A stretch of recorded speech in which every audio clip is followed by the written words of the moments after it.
ما زلنا في المعرض معايا السي عزيز لبار، برلماني ومن الناس اللي كيشتغلوا كثير في قطاع السياحه ودائما حاضر في جميع المؤتمرات المعارض السياحيه. سي عزيز لبار مرحبا بك. شكرا جزيلا. سات تي في وقناه مع عبد القادر. شكرا لكم على الاستضافه الطيبه. كيفاش كتشوفوا التقييم ديالكم من هذا المعرض في تور اللي هو من اكبر المعارض السياحيه في العالم؟ حقيقه كما جيتوا تجاوب مع التدخل ديالكم، هذا المعرض هو اول معرض ديال 2023 من اكبر المعارض السياحيه، ان لم اقل ربما الثاني او الثالث في المغرب، يعني في العالم في العالم، يعني من بعد المانيا والانجليز. ولكن هذا المعرض هذا اللي هو كما قلنا اول معرض ديال السنه، واللي فيه يعني واحد النسبه مئويه عاليه ديال العالم باسره. وهذا الرواق نشوف فين حنا دابا اليوم ديال المغرب حقيقه اجتهاد كبير. انا شخصيا انبهرت، ومن بعد تلاقيت من بعد الزبناء ديال المغرب والزبناء العالم باسره، اي وكلاء السفر ولي تور اوبيراتور، يعني وكلاء الكبرى اللي يبيعوا المنتوج السياحي بالكرو، يعني بالطيار ديالو ويعني وبالفنادق ديالو والترونسبور توريستيك وغيره لي باكيج. حقيقه انت هما انبهروا، غير تيجي تيقول لك هذا اجتهاد كبير من طرف المكتب المواطني للسياحه، وتنستبشروا خيرا بان الاجتماع ديال هذه اسبوعين مع السيده وزيره السياحه حول الزياده يعني في الرحلات الجويه. فاليوم شفنا بان كان لقاء مع البرازيل من اوائل الدول اللي اعطت واحد السمعه طيبه للمغرب في الفوتبول، اللي هي في الفوتروب، وغادي تجي غالبا حتى في فيفري، يعني في العاب الانديه، زائد يعني بعض الدول الاوروبيه اللي هي الدول الكلاسيكيه اللي هي كايطاليا، اسبانيا، فرنسا والدول اللي هي معروفه. فاليوم ميزانيه جديده اللي قبلت عليها الحكومه من اجل يعني تقويه الرحلات الدوليه. انا كنا دائما اسمح لي كنا دائما تناديو يعني بالبرازيل اللي هي تجي عن طريق البرتغال، ولكن مدريد هي العاصمه ديال الدول امريكا اللاتينيه. فامريكا اللاتينيه ما يمكنش ما تجيش اسبانيا وما تجيش فيها مدريد ومن بعد عاد تمشي للدول الاخرى. فامريكا اللاتينيه من اوائل السياح اللي تناضلوا مع المكتب السياحي الوطني للسياحه والوزاره باش تشجع هاد الدول ديال امريكا اللاتينيه تجي عن طريق مدريد طريق اسبانيا. ان شاء الله نتمناو امريكا اللاتينيه. وكانت واحد التجربه قبل ديال الصين ان اللي كيجيو من الاسبان انهم حتى هما يزوروا المغرب. مادام تكلمتي على المساله الحكومه، اليوم لاحظنا واحد الغياب ديال الوزيره ديال السياحه في المعرض. حقا هذا وللاسف ما كانش غير هي وحده اللي ما كانش تجي الوزيره، وللاسف السابقه هي ما كانت تجي المعرض، وكنا نواخذوها من بعد 2019 اللي كنا يعني المجلس والسياحه ديال فاس كنا يعني اتفقنا مع الملك والملكه، وكانت هدايا متبادله في هذا الشان هذا. وهذه الوزيره كانت مشات للمعرض ديال لون، ولكن ما عرفتش هذه الوزاره علاش ما تيقولوش شو المعارض. لاحظنا حضور الملك، كاين الحضور ديال السفيره ديالنا، ولكن للاسف يعني واحد الوزيره اللي خصها تكون حاضره للاسف كنشوفوا الغياب ديالها في واحد اكبر معرض للمغرب. كنعتبروا هذه السنه سنه المغرب في مجال السياحه. حقا كما قلتي هذه السنه سنه المغرب في السياحه، وهذا الافوار ديال فيتور اللي هو اول فوار في يناير يعني في المعارض الدوليه. اذا مره اخرى تنهنيو دائما السيده السفيره على العطف ديالها والعمل ديالها الجاد في مدريد، ودائما هي الاولى يعني في المعرض ديال مدريد، وكانت ثاني كانت قبل البرتغال. المدير المكتب الوطني للسياحه هو قايم بالواجب ديالو، ولكن الوزاره كمسؤوله كرئيسه المجلس الاداري ديال هذا كان المفروض عندك الحق تجي. وانا في هذا النطاق هذا تنقولوا مدريد كما قلنا بدايه السنه هي اللي تعطي الاشاره الملموسه. حقيقه الاشاره الاوليه في المغرب وهي المغرب رجع مشهور في العالم باسره. يعني الدعايه المكتب الوطني للسياحه وديال الحكومه مهمه، والزياده في الميزانيه اللي غادي يزيدوا قوه الطلب اللي تبارك الله المغرب مطلوب في مارس افريل ماي، وفي هذا يعني يعطوا واحد الميزانيه كبيره. هنا عدم الحضور ديالها ما كان خصها تجي ان شاء الله الرساله توصل. سي لبار انت كتخدم في فاس، وفاس من المدن الكبرى في المغرب السياحيه، ولكن كاين واحد التراجع في ناحيه فاس، وانت كتشتغل عندك فنادق وبحكم انك سياسي وبرلماني، كيفاش كتشوف التراجع ديال السياح؟ وانا قلت سابقا بان هذه السنه سنه المغرب، لانه اللي قدم المنتخب المغربي الابطال بروموسيون الابطال ديالنا، كيفاش كتشوف التقييم ديالكم؟ لا، هو التقييم كما قلتي مره اخرى، يعني ربما الوزيره عندها شي انشغالات اخرى والتزامات اخرى ما قدناش نحكموا عليها مسبقا. هذه من ناحيه. من ناحيه ديال الجواب على فاس حنا دائما تناضلوا تنقولوا النقصان في الجولات السياحيه دائما، وحنا لاحظناها حتى جوج او ثلاثه الاسابيع من زادوا الميزانيه، وجات الوزيره بان مراكش اكادير اكادير، وقلت لها انا دي فوق 20 عام في السياسه وفوق 40 عام وانا يعني من عام 1971 وانا في السياحه، تنلاحظوا هذه النقطه بان دائما فاس منسيه من ناحيه ديال رحلات الجو. دابا اليوم رحلات الجويه ديال المغرب وعلى راس هذه المدن قلت لهم رجعت عندي غنايه مراكش، ولو عندي استثمارات فنادق سياحيه في مراكش، ولكن تتبقى فاس هي اللي دارتنا وهي اللي صنعتنا، يعني وهي اللي عطاتنا وهي اللي نعطيوها، بحال كل واحد تيحامي على الجهه ديالو. هذه فقلنا التدخل ديالنا كان خصها تكون واحد تقسيم اعطاء الاولويه للجهات ولو سواسيا، حتى لما كانت سواسيا تكون سولون لو بوراتا، يعني ربما على العدد ديال الاسره تعطي لها واحد العدد ديال، ولكن حتى بعض الجهات اللي عندها اسره قليله هي تعطى لها باش نكونوا على الاقل لا تنطبقوا روح المواطنه الحقه من جهه، وتطبيق الديمقراطيه في نطاق تطبيق اللا تمركز، لان سيدنا ناصر الله يد على اللا تمركز، فاللا تمركز وللاسف مازال ما مطبقش في الادارات، خصو يطبق في الادارات وفي السياحه بالخصوص، لان اليوم السياحه كما تنقول دائما ما عمر الحكومه السابقه ولا الحكومه الحاليه اليوم عندها تعترف بان السياحه هي ان اندستري، صناعه سياحيه. دائما ما كانوش يعطيو القيمه للسياحه يعني حيث السياحه كصناعه، وفي نفس الوقت هي تتشغل الكل. يعني الصناعه التقليديه من اوائل المنتوجات لكذا، وما عرفوا هذه الحكومه وعطاو قيمه للسياحه حتى وقعت كورونا. ان كورونا فتحت فضائح كبيره والمكتب دار ما عليه، ولكن اليوم حتى الحكومه دارت ما عليها، ولكن خصنا نطبقوا نفس السياسه اللي مطبقه عن طريق وزير الخارجيه في النجاح الكبير في نطاق الدبلوماسيه العالميه. خصنا نطبقوا ونجتهدوا جهد جاهد باش نصنعوا ونشجعوا الصناعه التقليديه والصناعه عامه والسياحه بالخصوص، لان هي تتشغل الكل في الكل. اكيد.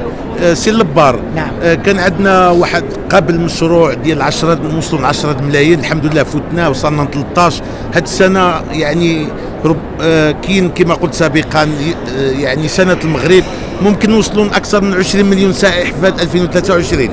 هذا سؤال ذو حدين، وربما تنقول هذا السؤال راه سؤال بيج، ولكن ما نقولش بان راه سؤال بيج، لان في حد ذاته غير اليوم في الصباح والبارح جايين في لقاء قبل نجيو لهذا المعرض، قلت بان تركيا بدات في عام 1972 ووصلت ل 56 مليون سائح. المغرب بدا في عهد لانديبوندونس، يعني قبل من الانديبوندونس في الانديبوندونس، من اوائل الدول العربيه افريقيه السياحيه في العالم باسره. ولكن وللاسف كان من المفروض باش 10 مليون توريست تكون في افق 2010 و20 مليون سائح تكون في افق 2020. وللاسف واحد البرنامج خاص في دوزيام كانوا قالوا داروا يعني فريق ديال 5 الناس، وفريق ديال نعم من اجل 10 مليون سياح و20 مليون افق 2010 2020، وفريق ديال 5 عبدوا ربيه اللي قلت لهم يستحيل تطبق 10 مليون و20 مليون. علاش؟ اولا قلت خص اوبن سكاي، وسيدنا نصر الله يعني تبع، وفينالمون السياسه الرشيده ديال سيدنا حلت اذا من حلت الاوبن سكاي اللي كان المشكل دائما هو ديال الجولات الرحلات الجويه، واليوم في نفس الوقت كاين طلب الحمد لله كبير، اذا خص التطبيق اليوم. ها هي يعني الحكومه الحاليه والامور كلها مشات في تطبيق الدوله. اسمح بان نديروا 10 ل 20 مليون.